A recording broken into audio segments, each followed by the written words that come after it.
ये बात तो पुराणों में एकदम सही लिखी है कि कलयुग में लोग भगवान के होने पर भी सवाल उठाएंगे। रामायण, जिसे आज भी कई बुद्धिजीवी काल्पनिक मानते हैं, लेकिन अब हम कुछ ऐसे चौंकाने वाले जिंदा सबूतों को आपको दिखाने वाले हैं जिसे देखकर रामायण को काल्पनिक समझने वालों की बोलती बंद हो जाएगी। क्योंकि आज भी कई लोग ऐसा मानते हैं कि रामायण एक काल्पनिक चित्रण है, मतलब कि ऐसी घटना कभी घटित हुई ही नहीं हुई। इतना ही नहीं, लोग तो यह भी कहते हैं कि वो केवल एक कहानियों से भरी किताब है, और कुछ तो यह कहते हैं कि भगवान राम जैसी इस दुनिया में कोई चीज थी ही नहीं, रावण का अंत कभी हुआ ही नहीं। लेकिन आज हम इन सभी बातों से पुख्ता सबूतों के साथ पर्दा हटाने वाले हैं और आपको वो प्रमाण दिखाने वाले हैं जिसे देखने के बाद रामायण को लेकर आपका भी नजरिया बदल जाएगा। आखिर क्या है रामायण की असली हकीकत? क्या सच में रावण के 10 सिर थे? और क्या सच में सोने की लंका थी? और क्या हनुमान जी चाहे जैसा अपना शरीर बना सकते थे? जिस राम सेतु पुल को लोग प्राकृतिक मानते हैं, उसे लेकर अमेरिकन टीम ने जो कहा, उसे सुनकर आपके भी होश उड़ जाएंगे। तो इस वीडियो में हम भारत से लेकर श्रीलंका तक के पूरे राज आपके सामने लाकर रख देंगे, जिसके बाद इसका निर्णय भी आप ही को करना है कि रामायण हुई थी या नहीं। इसलिए यह वीडियो पूरा जरूर देखिएगा और अंत में कमेंट में अपनी राय हमें जरूर बताइएगा, क्योंकि ऐसी जानकारी कहीं और नहीं मिलेगी। इसलिए बिना किसी देरी के वीडियो शुरू करते हैं। इससे पहले कि आप चैनल पर नए हो और ऐसी ही रहस्यों से भरी वीडियो को देखना पसंद करते हो, तो इस चैनल को सब्सक्राइब करना मत भूलिएगा, क्योंकि इस पर हम ऐसी ही वीडियो लाते रहेंगे। नमस्कार साथियों, आप देख रहे हैं दक्ष टीवी इंडिया यूट्यूब चैनल। सबसे पहला प्रमाण, विशालकाय हाथी का होना। श्रीलंका के रक्षक के रूप में रावण ने अपने द्वार पर विशालकाय हाथी को रखा था, लेकिन हनुमान जी ने लंका में पहुंचने के बाद उन्हें धराशाही कर दिया था। वैज्ञानिक प्रमाण में लंका की स्थली के पास इतने विशालकाय हाथियों के अवशेष मिले हैं जो सामान्य हाथियों से बहुत बड़े हैं, और ये आम प्रमाण नहीं बल्कि साइंटिफिक प्रमाण है। दूसरा प्रमाण, हवाई अड्डे। रामायण अनुसंधान टीम के अध्यक्ष अशोक केंट का कहना है, रामायण की लंका वास्तव में श्रीलंका ही है, क्योंकि यहाँ उसानगोड़ा, गुरुलोपोथा, तोतुपोलाकंदा और वरियामपोला नामक 4 हवाई अड्डे मिले हैं, और इन्हीं हवाई अड्डों से रावण पुष्पक विमान को आसमान में उड़ाता होगा। ये सभी हवाई अड्डे इस बात का इशारा करते हैं कि रामायण कोई काल्पनिक वितरण नहीं है, क्योंकि यह बात तो आपको भी पता होगी कि रावण के पास कुबेर से छीना हुआ पुष्पक विमान था। ऐसे में हवाई अड्डों का पाया जाना कोई संजोग तो नहीं हो सकता। तीसरा प्रमाण, द्रोणगिरी पर्वत, जिसमें से संजीवनी बूटी निकालकर लक्ष्मण के प्राण की रक्षा की गई थी। माना जाता है कि संजीवनी बूटी में इतनी शक्ति है कि वो मरने वाले व्यक्ति के प्राण को भी बचा सकती है। लक्ष्मण जी के ठीक होने के बाद हनुमान जी ने द्रोणागिरी पर्वत उसी स्थान पर रख दिया, जो आज भी उत्तराखंड के चमोली गांव में स्थित है। अब आपको यह भी हकीकत नहीं लगती तो हम चौथे प्रमाण की ओर चलते हैं।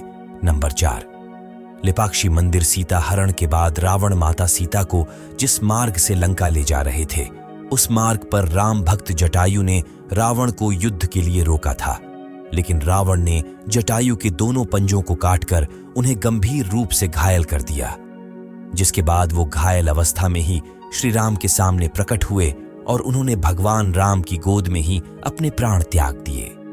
जिस स्थल पर जटायु स्मारक है, वहां लेपाक्षी मंदिर का निर्माण कराया गया था। यह मंदिर आज भी आंध्र प्रदेश में देखा जा सकता है। नंबर 5, रावण का शव, जिससे ज्यादातर लोग अनभिज्ञ हैं। ऐसी मान्यता है कि रैंगला के समुद्र तट पर एक ज्वालामुखी रावण की गुफा है, जहां उसने घोर तपस्या की थी। उसी गुफा में आज भी रावण का शव सुरक्षित रखा हुआ है। रैंगला के जंगल और गुफाओं में कोई नहीं जाता, क्योंकि यहां जंगली और खूंखार चट्टानों का बसेरा है। रैंगला के इलाके में रावण की यह गुफा 8000 फुट की दूरी पर स्थित है, जहां 17 फुट लंबी ताबूत में रावण का शव रखा हुआ है। बता दें कि इस ताबूत के बाहर एक खास तरह का लेप लगा है, क्योंकि यह ताबूत हजारों सालों से वैसा ही है जैसा आपको लगता है। इससे यह साबित होता है कि रामायण सच में घटित हुई थी। नंबर 6, रामेश्वरम ज्योतिर्लिंग। रावण को मारने के बाद भगवान राम पर ब्रह्म हत्या का पाप चढ़ा था। ब्रह्म हत्या को हटाने के लिए उन्होंने भगवान शिव की आराधना की थी। भगवान शिव ने उन्हें 4 शिवलिंग बनाने के लिए कहा, एक शिवलिंग सीता जी ने बनाया जो रेत का था। 2 शिवलिंग हनुमान जी कैलाश से लेकर आए थे और एक शिवलिंग भगवान राम ने अपने हाथों से बनाया था जो आज भी मौजूद है। इतना ही नहीं, वह भारत के 4 धाम मंदिरों में से एक है जिसे हम रामेश्वरम ज्योतिर्लिंग के नाम से जानते हैं। नंबर 7, रावण की गुफाएं। हनुमान जी के लंका जलाने से रावण डर गया था, इसीलिए दोबारा हमले से बचने के लिए रावण ने सीता जी को अशोक वाटिका से हटाकर कोंडाकट्टू गाला में भेजवा दिया था। यहां पुरातत्व विभाग की कई गुफाएं मिली हैं जो आज भी रावण के महल तक जाती हैं। नंबर 8, राम सेतु पुल। इस बात में कोई आश्चर्य नहीं है कि कोरल और सिलिका पत्थर जब गर्म होता है तो उसमें हवा कैद हो जाती है और जिस कारण से वह पत्थर काफी हल्का हो जाता है और वह पानी के ऊपर तैरने लग जाता है। हालांकि ऐसे पत्थरों से ही यह पुल बना है, लेकिन अगर इतिहासकारों की माने तो उनके मुताबिक साल 1480 में आए एक तूफान में यह पुल काफी ज्यादा टूट गया। उससे पहले लोग इस पुल के जरिए भारत से श्रीलंका में पैदल और वाहन के जरिए आते जाते भी थे। वहीं अमेरिका के साइंस चैनल ने तथ्यों के साथ दावा किया कि भारत और श्रीलंका के बीच मौजूदा राम सेतु प्राकृतिक नहीं है, बल्कि उसे मानव द्वारा निर्मित किया गया है, यानी इसे किसी इंसानों द्वारा बनाया गया है। यहां तक कि अमेरिका के वैज्ञानिकों को इस बात का प्रमाण भी मिला है कि राम सेतु के पत्थर करीब 7000 साल पुराने हैं।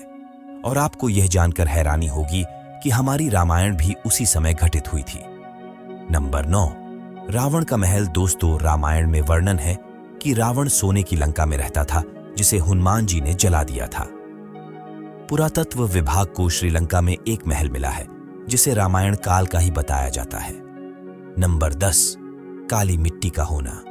रामायण में लंका दहन का वर्णन है। हनुमान जी ने पूरे लंका में अपनी पूंछ से आग लगा दी थी, जिसके प्रमाण आज भी उस जगह से मिलते हैं, क्योंकि जलने के बाद उस जगह की मिट्टी अभी भी काली है, जिसे श्रीलंका में जाकर देखा भी जा सकता है। नंबर 11, गर्म का कुंड। दोस्तों, कोणेश्वरम मंदिर के निर्माण के दौरान रावण ने वहां गर्म पानी के कुंड भी बनवाए थे। उस मंदिर में आज भी गर्म पानी के वो कुंड मौजूद हैं जो राम, रावण और रामायण की अमर गाथा को सत्य प्रमाणित करते हैं। नंबर 12, पंचवटी जंगल। मान्यता है कि जब राम, लक्ष्मण और सीता वनवास के लिए निकले थे तब वह नासिक पंचवटी जंगल में रहते थे और बताया जाता है कि इसी जंगल में लक्ष्मण ने रावण की बहन सुपनखा की नाक काट दी थी। आपको बता दें कि यह पंचवटी वन आज भी नासिक में मौजूद है, जहां ऐसी श्री राम की कई सारी झांकियां बनी हैं। नंबर 13, शिवरी नारायण। रामायण के अनुसार भगवान श्री राम अपने वनवास के दौरान छत्तीसगढ़ के शिवरी नारायण में अपनी भेंट भक्तिन शबरी से की थी, जिनके झूठे बेर श्री राम ने खाए थे। शिवरी नारायण में राम के आने के प्रमाण आज भी देखने को मिल जाएंगे। और तो और सबरी और नारायण के नाम पर ही इस जगह का नाम शिवरी नारायण रखा गया। नंबर 14, विशालकाय पग चिन्ह। दरअसल तस्वीर में दिख रहा यह पग चिन्ह तब का है जब हनुमान जी माता सीता को खोजने के लिए गए थे। इस समय उन्होंने अपना एक विशाल रूप धारण किया था। यह निशान जो आज भी श्रीलंका में मौजूद है, लोग वहां जाकर आज भी इनके दर्शन करते हैं। नंबर 15, सुग्रीव की गुफा। बाली के डर से सुग्रीव जिस गुफा में रुके थे वह गुफा आज भी मौजूद है। रामायण के अनुसार बाली ने तुदुम्बबी नामक राक्षस को मारकर उसका शरीर काफी दूर फेंक दिया था। हवा में उड़ते हुए तुदुम्बबी के खून की कुछ बूंदें मातंग ऋषि के आश्रम के ऊपर गिर गई। तब ऋषि ने अपने तप के बल पर यह जान लिया यह किसकी हरकत है। फिर क्रोधित ऋषि ने बाली को शाप दिया कि वह कभी भी ऋषि पर्वत के क्षेत्र में नहीं आ सकेगा और अगर आ गया तो उसकी मृत्यु हो जाएगी। इसलिए सुग्रीव को राज्य से निकाले जाने पर वह इसी जगह आए थे, क्योंकि वह जानते थे कि बाली यहां नहीं आ सकता। यहीं पर उनकी मुलाकात राम जी से हुई। बाद में राम जी ने बाली का वध किया और सुग्रीव को किष्किंधा का राज्य दिया था। नंबर 16, ये वही जगह है जहां रावण से सीता जी को बचाने के बाद भगवान राम ने उन्हें अपनी पवित्रता दिखाने को कहा था, जिसके लिए सीता जी को अग्नि परीक्षा देनी पड़ी थी। आज भी यहाँ वह पेड़ मौजूद है जिसके नीचे सीता जी ने यह परीक्षा दी थी। उस पेड़ के नीचे लोग जरूरी फैसले लेते हैं, क्योंकि यह जगह बहुत ही ज्यादा पवित्र है। दोस्तों, वैसे तो इसके और भी कई प्रमाण मौजूद है, लेकिन अब हम आपसे जानना चाहते हैं कि क्या अब इतने प्रमाण देखने के बाद भी आपको रामायण काल्पनिक लगती है या नहीं, अपनी राय हमें कमेंट में जरूर बताइएगा। और साथ ही कमेंट में जय श्री राम लिखना मत भूलना। धन्यवाद।